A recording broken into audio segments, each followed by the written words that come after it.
회개의 위력은 대단합니다. 보이지 않는 이 악한 영이 따라가는 이 역사가 회개하는 백에서 시작됩니다. 어떤 한 여자분이 두통 속에 시달립니다. 병원에 가서 약을 먹어도 잠깐이고 또 아프고 또 아프고, 목사님 축복 기도를 좀 받고 싶어 기도 좀 해주세요. 목사님 기도해주고 싶었는데 기도해주기 전에 한번 물어봤어요. 언제부터 이렇게 두통이 시작됐어요? 그런데 직장을 다니는데 직장 상사가 너무나 부당한 요구를 해서 제가 억울해서 견딜 수 없습니다. 그때부터 분노를 폭발했고 지금까지 왔는데 생각해보니 그때부터 제가 머리가 아팠네요. 복음을 전했고 우리가 오늘 울타리를 하겠습니다. 그런데 용서하면, 그 직장 상사를 용서하면 다시 보호벽이 회복이 됩니다. 그리고 다시 마지막 축복 기도해서 용서할 수 있냐면 용서할 수 있다고 축복 기도해줬는데 놀랍게도 그토록 고질적인 두통이 그 순간에 사라지는 거예요. 여러분, 병원에 가도 잘 낫지 않는 질병들이 있어요. 고질적이고 반복적이고 또 악성적이고, 그리고 나만이 아니라 내 부모로부터 흘러온 거 있어요. 내 부모에도 이게 있었는데. 이런 유전적인 것들, 세대로 흘러가는 것들, 원인 모를 것들, 서울대 병원을 가서 원인 모르는 병들이 많습니다. 이유가 없어요. 그 원인이 어디 있을까? 모든 질병의 원인이 반드시 마귀로부터 오는 것은 아닙니다. 그런데 상당수 많은 것들이 있습니다. 성경에 보면 마가복음 9장에 보면 간질병이 오히려 그저부터 마귀로부터 죽었다고, 마태복음 12장에 보면 소경이, 마태복음 9장에 보면 벙어리가, 심지어 허리 디스크, 저도 허리 디스크 왔는데 누가복음 14장 봐보세요. 허리가 굽었는데 이거 어떻게 마귀로부터 올 수 있겠어요? 우리 이성으로 이해할 수 없잖아요. 근데 예수님이 딱 기도하니까 악한 영이 떠나가고 굽었던 허리가 딱 펴집니다. 허리 디스크도 이렇게 재발을 하더라고요. 보면 여러분의 삶 속에, 고질적인 내 삶 속에 있는 회개치 않는 것들이 있어요. 이런 것들을 하나님 앞에 정말 회개하기 시작할 때 악한 영이 떠나가며 질병으로부터 자유해지며 이제까지 여러분의 삶을 막고 있던 문제로부터 새로운 풍성한 축복이 임할 줄로 믿습니다. 회개 연습, 이게 얼마나 중요한가. 첫 번째, 회개 연습. 무너진 보호벽을 제거하는 것이에요. 시편 32편과 시편 51편. 오늘 밤에 잠들기 전에 아니면 혼자 은밀한 곳에, 배우자 보면 안 됩니다. 은밀한 곳에 가서 종이 한 장을 딱 놓고 하나님, 내 죄를 보여주시옵소서. 다 같이 해요. 주님, 내 죄를 보여주시옵소서. 어제 것도 저도 막 생각나지 않더라고요. 나중에 하면 겁먹지 얼마지만 잘 생각나지. 그러는 거예요. 기도하기 시작하면 죄를 떠오르게 하십니다. 주님, 혼자만의 조용한 시간을 가지면서 주님, 내 죄를 보여주시옵소서.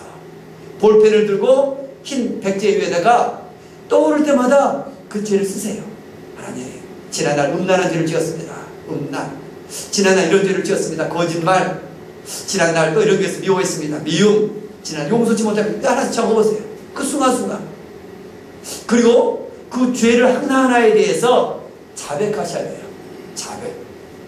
그 죄를 첫 번째 다 같이 인정합시다.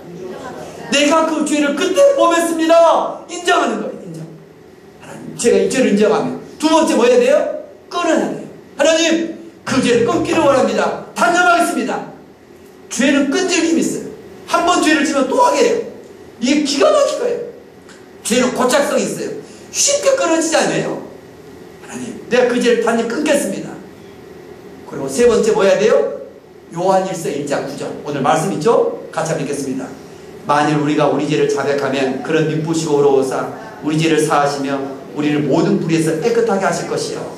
이 말씀을 종이를 약간 틀어서 그 죄 위에다가 딱 쓰세요. 써서 딱 쓴 후에 쓰는 순간부터 손이 떨려요. 여러분, 기가 막힙니다. 지금 말로만 들었다면 실제 한번 해보세요. 이로 인해서 전세가 얼마나 많습니다. 변화되는가. 딱 써서 그 다음 어떻게 돼요? 그 종이를 완전히 찢으세요. 한번 여러분 지금 듣는 거랑 완전히 다릅니다. 실제 딱 한번 찢어보세요. 찢는 순간 뭐가 일어나요? 악한 마귀가 순식간에 따라갑니다. 많은 사람들이 사건이 일어나는데 어떤 사람들은 손이 막 떨리기도 하고 진동이 일어나기도 하고 그 순간 그렇게 고질적인 어떤 것들이 해결되기 시작합니다.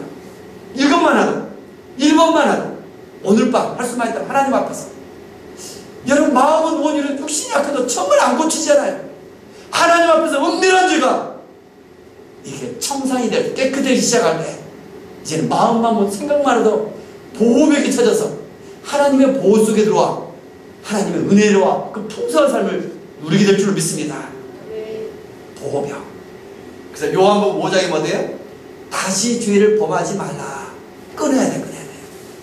오늘 개인적인 죄, 회개 연습. 옆 사람 보고 은밀한 죄를 회개 연습합시다. 은밀한 죄를 회개 연습합시다. 은밀한 죄에 대해서 하나님 나만이 아는 죄들이 있어요. 그 은밀한 죄를 가지고 나오기 시작할 때 와, 정말 하나님이 살아계시는구나. 은밀한 죄에 대해서 분명히 청산할 수 있기를 원합니다. 두 번째, 개인적인 죄가 있는데 개인적인 죄 그만 아니라 생각에 견고한 진이 있습니다. 고린도후서 10장 4절 5절 오늘 본문에 같이 한번 읽겠습니다. 우리의 싸우는 무기는 육신에 속한 것이 아니요 오직 어떠한 견고한 진도 무너뜨리는 하나님의 능력이라. 모든 이론을 무너뜨리며 하나님 아는 것을 대적하여 높아진 것을 다 무너뜨리고 모든 생각을 사로잡아 그리스도에게 복종하게 하니. 그래서 견고한 진이 있다. 견고한 진. 여리고 성처럼 성벽입니다. 말리 장성들 성벽입니다. 근데 이게 우리의 생각 안에, 우리의 마음 안에, 생각과 마음 안에 있다는 것입니다. 그런데 이 견고한 진을 뭐라고 하는가? 사단이 자신을 보호하기 위해서 세운 요새라는 것입니다. 어디에? 우리 내 생각 속에. 그래서 이 견고한 진이 있는 사람들은 죄를 지어도 첫 번째 뭐예요? 죄에 대해서 야, 이게 어떻게 죄가 돼? 죄 아니야. 첫 번째 죄에 대해서 인식하지 못합니다. 죄를 지어도. 두 번째 뭐예요? 죄인 줄을 조금 더 하면 알긴 압니다. 야, 내가 죄구나. 죄를 지었구나. 알긴 안. 그냥 그대로 또 지나간 거예요. 세 번째, 죄를 제거하고 싶은 소원이 있으나 마음은 뭐 육신이 약해서 그냥 그렇게 살아가는 거예요. 얼마나 이게 안타까운가. 그런 사람들의 입을 통해서 나타나는 말이 있어요. 어떤 말일까요? 나는 원래 이런 사람이야.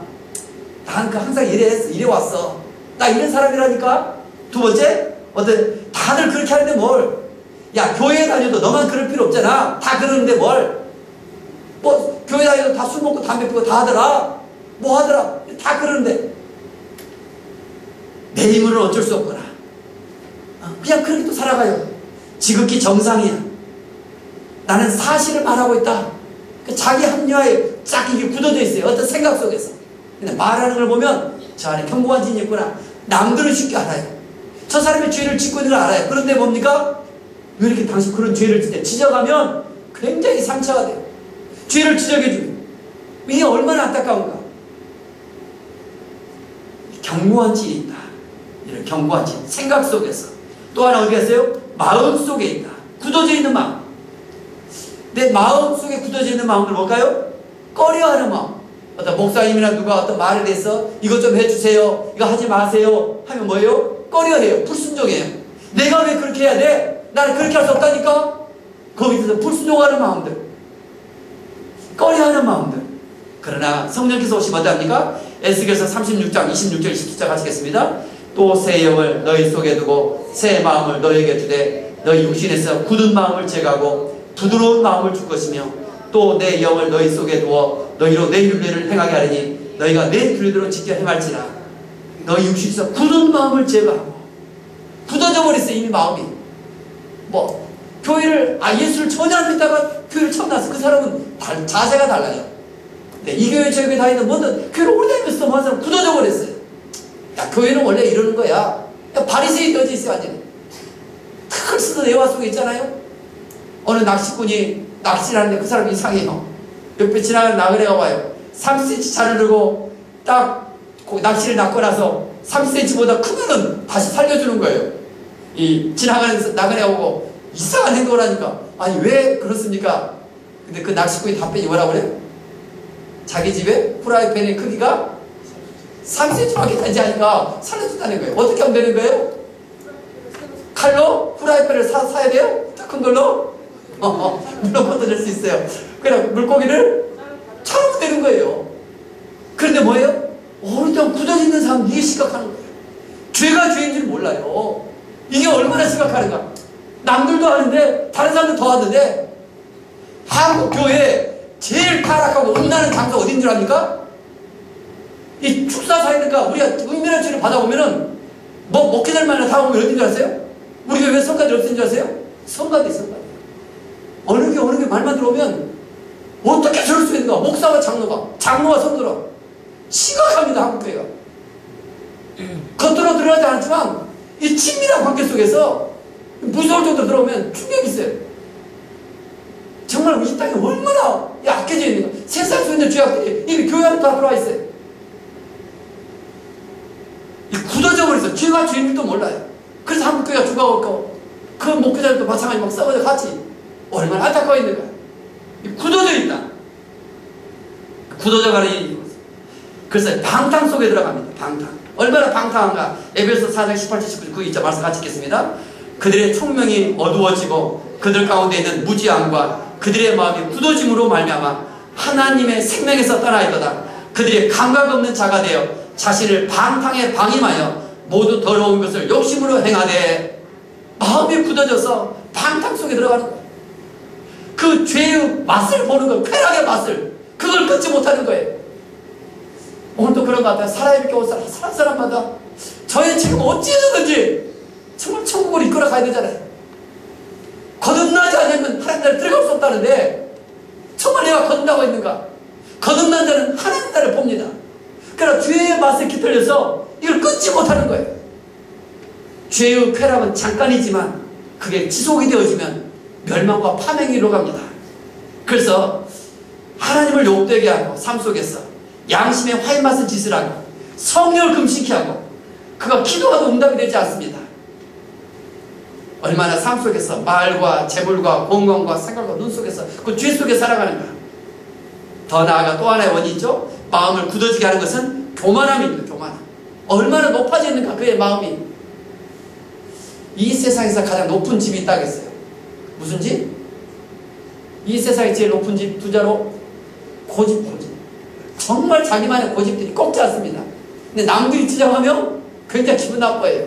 근데 자기 스스로 발견해야 되죠. 하나님 앞에서 내가 이 고집, 자기만의 부모에도 그랬고 어렸을 때 그렇게 성장해왔고 자기 생각이 옳아요. 근데 이것이 어디서 깨져요? 하나님 말씀을 보다가 십자가 앞에 나가서 야 이게 내가 잘못했구나. 그 속에서 깨어진 십자가의 비밀이 엄청납니다. 그래서 십자가를 체험한 사람마다 인생이 그래서 완전히 바뀌는 줄 믿습니다. 4번 오른쪽 위에 견고한 진의 두 번째 용서치 못하다. 이것만 갖고도 뭐 하루 종일 회개하셔야 됩니다. 용서치 못하다. 어떤 부부 문제가 있는 세미나에 있었습니다. 그 세미나 현장 속에 그 정말 남편도 상처 많은 아내가 있었어요. 얼마나 상처를 많이 받았는가. 그 세미나 속에 막 통곡을 합니다. 근데 목사님이 그래도 용서하십시오. 쉽게 누구나 용서에 대해 쉽지가 않습니다. 어떤 사람만 가능할까요? 정말 십자가의 사랑을 받아야 용서가 가능합니다. 십자가의 사랑. 내가 지옥 갈 수밖에 없는데 내 대신 내 죄값을 대신해서 지옥에 가지 않냐고 우리 예수님께서 내 대신 형벌받으신 그 예수님을 내가 믿어지기 시작할 때 나는 영원토록 지옥불에 던져야 되는데 내 대신 가실 겁니다. 그래서 주님께서 용서하라 하시기에 입술로부터 용서하기 시작합니다. 주님 내가 그 사람을 용서합니다. 그랬더니 그 여자이 저 용서합니다 하는 순간 고침받았어요. 치료됐어요. 막 세미나에 난리가 난 거예요. 막 보니까 저 치료받았어요. 난리가 나요. 아니 무슨 일이 있었어요? 저 불러다가 그 여인을 불러다 보니까 그토록 만성적으로 허리디스크가 거기서 치고야 될 거예요. 여러분 그렇게 만성적 고질적인 질병들 병원에 가면 다 보면 또 병원에 약을 쓰면 더 심한 약을 써야 됩니다. 다니면 다닐수록 약이 더 높아집니다. 끊임없어요. 원인이 어디 있을까? 정말 여러분 하나님 앞에서 나아가 회개할 수 있기를 원합니다. 근데 용서의 문제는 아닌가? 이런 게 있구나. 그 마음으로부터 깊은 곳에 자유함이 있기 시작합니다. 병원에 가면 치료는 육신으로부터 치료합니다. 그리고 의사들이 하는 말이 잘 먹고 잘 쉬세요. 스트레스 받지 마세요. 그러면 좋아질 거예요. 근데 생활 속에서 잘 먹고 스트레스는 어쩔 수 없이 받잖아요. 직장을 다니다 보면 일하다 보면 그럼 하나님의 치유는 어디서부터인가? 영적인 치유부터 시작해요. 영적인 것 치유가 되면 마음도 편해지고 육신도 회복된 줄 믿습니다. 하나님의 치유는 그래서 근본적인 치유입니다. 이런 하나님의 치유가 우리 가운데 나타나기를 원합니다. 용서에 대해서 오늘 말씀들이 쭉 나와 있습니다. 특별히 고린도서 5장 19절 이 말씀만 같이 한번 읽겠습니다. 곧 하나님께서 그리스도 안에 계시사 세상을 자기와 화목하게 하시고 그들의 죄를 그들에게 돌리지 아니하시고 화목하게 하는 말씀을 우리에게 부탁하셨느니라. 그들의 죄를 그들에게 돌리지 아니하시고, 이걸 뭡니까? 용서라는 것입니다. 용서의 정의가 여기 있습니다. 그들의 죄를 그들에게 돌리지 아니하시고, 더 나아가 내 삶 속에 이 사단이 들어오는 통로가 세 가지가 있습니다. 다 같이 한번 따라해보세요. 개인적인 죄, 영적 오염, 조상의 죄. 제가 개인적인 죄입니다. 두 번째는 영적인 오염. 아름다운 산에 시냇물이 졸졸졸 흐릅니다. 날씨는 맑고 그 시냇물 속에 물고기들이 나옵니다. 그런데 폐타이가 하나 시냇물 속에 던져져 있고 누군가 기름통을 던져버립니다. 그 순간에 그 아름다운 강물, 그 시냇물이 물고기들이 살려고 몸부림치고 있고 오염되기 시작합니다. 그 강물이 순식간에 썩어갑니다. 얼마나 안타까운가. 여러분의 집 안에 있는 영적 오염이 뭘까요? 우상의 형상들, 우상의 불상, 마스코트, 동물의 형상, 거짓의 신, 그림, 이런 것들이 있을 때 그를 통해서 악한 영이 들어옵니다. 성경에 정말 많은 구절들이 많아요. 신명기 27장 15절 그 구절 같이 한번 읽겠습니다. 장색의 손으로 조각하였거나 부어 만든 우상은 여호와께 가증하니 그것을 만들어 은밀히 세우는 자는 저주를 받을 것이라 할 것이요 또는 모든 백성은 응답하여 말하되 아멘 할지니라. 다니엘서 11장 31절에 보면 멸망하게 하는 가증한 것이다. 사도행전 19장 19절부터 20절 같이 읽겠습니다.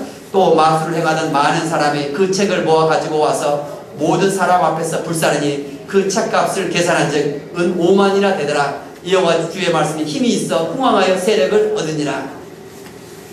내 삶 속에 어떤 형상들, 요즘 청소년이나 인터넷, 유튜브 이런 데 보면 음란한 걸로 가득 차 있는 것 같아요. 이런 것들 좀 청소해야 되려고. 요즘 어린아이들이 갖고 있는 만화 그림 딱지라든가, 그런데 그 아이들을 통해서 나타나는 증상이 뭘까요? 이런 증상, 영적 오염에서 이런 증상이 나타납니다. 계속되는 악몽을 꿉니다. 불면증에 시달립니다. 마음이 불안합니다. 또 자녀들이 산만합니다. 산만한 자녀를 보면 늘 영적으로 시달려요. 그 원인이 뭔지 몰라요. 병원에 가도 잘 안 됩니다. 설명할 수 없는 악취가 나기도 합니다. 어떤 소음이 들리기도 합니다. 설명할 수 없는 질병이 있습니다. 두통이 계속됩니다. 메스꺼움이 있습니다. 이런 원인들이 어디 있을까? 영적인 오염들. 그 인형이나 이런 것들이 많잖아요? 그 속에서 형상들이 생김 속에서 그 속에서 악한 영이 들어옵니다. 그럼 좀 그런 것들을 좀 한번 싹 불태워보시고 정리해보시고 그때 새로운 하나님의 그 성령의 역사가 여러분 가정에 임할 줄 저는 믿습니다. 영화도는 얼마 전에 관상 이런 것들이 우리나라에 막 임하고 있는데 얼마나 안타까워 저는. 정말 좀 하나님 앞에 이런 좋은 영광을 드리는 창의성을 가지고 하나님의 지혜가 임할 때 창의력이 생기고 그죠? 정직한 영이 임하며 탁월성이 임하죠. 더 나아가 세 번째, 조상의 죄가 있습니다. 조상의 죄가 어떻게 내 죄가 될 수 있을까? 그러나 성경은 굉장히 중요한 것입니다. 다 같이 한번 따라서 동일시 회개. 이제 좀 신앙이 좀 수준되면 이 회개를 하자. 동일시 회개. 내 배우자가 예수 믿지 않으면 내가 대신 회개하는 거예요. 내 부모가 예수 믿지 않으면 내가 회개하는 거예요. 다니엘이 그랬고 느헤미야가 회개하라고 그랬고 다니엘서 9장 11절에 보면 이 저주가 우리에게 내렸을 때 이스라엘 백성들이 하나님 말씀을 보여서 바벨론 70년도 포로 생활합니다. 그런데 다니엘이 회개함으로 이 저주가 되게 돼서 하나님 제가 회개합니다. 포로 생활이 끝이 나고 다시 이스라엘로 돌아오는 회복의 역사가 일어납니다. 느헤미야가 이스라엘 성벽이 무너져 있습니다. 천일의 성곽이 불태웠고 그 죄를 느헤미야 1장 6절 나와 내 아버지 집이 범죄했습니다. 아버지 대신 회개하는 거예요. 더 나아가 사도행전 2장 37절 같이 한번 읽겠습니다. 그런즉 이스라엘 온 집은 확실히 알지니 너희가 십자가에 못 박은 이 예수를 하나님이 주와 그리스도가 되게 하셨느니라 하지나 그들이 이 말을 듣고 마음에 찔려 베드로와 다른 사도들에게 물어 이르되 형제들아 우리가 어찌하고 하거늘 이스라엘 온 집을 너희가 십자가에 못 박았다. 너희가 십자가에 못 박았다. 지금 이 배경은 6월절 사도행전의 초대교회입니다. 6월절 예배를 드리기 위해서 유대인만이 아니라 각 로마 각처에서 많이 올라옵니다. 그런데 베드로가 설교합니다. 여러분들이 예수님을 십자가에 못 박았습니다. 근데 그분들이 뭐예요? 아니 제가 언제 예수님을 십자가에 못 박았단 말이에요. 그렇게 말하는 것이 아니라 우리가 어찌할꼬? 제가 어찌하면 됩니까? 아 제가 십자가에 못 박았네요. 그들이 반항하지 않냐고 회개하기 시작. 우리가 어찌할꼬? 같이 동일시 회개. 내가 예수를 십자가에 못 박았습니다. 부모의 죄, 이웃의 죄, 배우자의 자녀들의 죄. 오늘도 내가 그랬습니다. 하나님 제가 회개합니다. 그때 어떤 역사가 일어난다고요? 가정이 새로울 줄 믿습니다. 하나님이 보호벽을 딱 다시 쳐주고 울타리가 쳐져서 회복돼서 하나님의 보호 속에 그 영원토록 그의 가정과 가문이 주의 축복 속에 있게 될 줄 믿습니다. 그래서 1대째 예수 믿고 몇 대째 예수 믿는 가정과 가문이 다릅니다. 그 몇 대째 예수 믿는 가정들은 이 가문 속에서 그 축복이 흘러갑니다. 그러나 이제 1대째 믿으면 3, 4대까지 그 저주가 이어가요. 다시금 동일시 회개. 더 나아가 나라와 민족을 좀 기도해 보시고 북한의 죄를 가지고 내가 좀 회개할 수 있고 그렇잖아요? 그래서 짱당 같은 사람은 영웅은 나라를 갖고 그렇잖아요. 하나님 북한의 죄를 내가 회개합니다. 하나님 딸을 받아주옵소서. 딸을 드립니다. 하나님 우리 가정 가문 죄를 딸을 드립니다. 그런 기도를 드리기 시작할 때 여러분 인생이 달라질 줄 믿습니다. 역대하 7장 14절 같이 있습니다. 내 이름으로 일컫는 내 백성이 그들이 악한 길에서 떠나 스스로 낮추고 기도하여 내 얼굴을 찾으면 내가 하늘에서 듣고 그들의 죄를 사하고 그들의 땅을 고칠지라. 마태복음 11장 28절 수고하고 무거운 짐자라 다 내게로 오라. 내가 너희를 쉬게 하리라. 그래서 하나님의 말씀 진정한 쉼, 평안 다 이루어놓으신 것을 그 쉼을 누리며 예수 믿는 자의 그 축복을 누리기를 원합니다.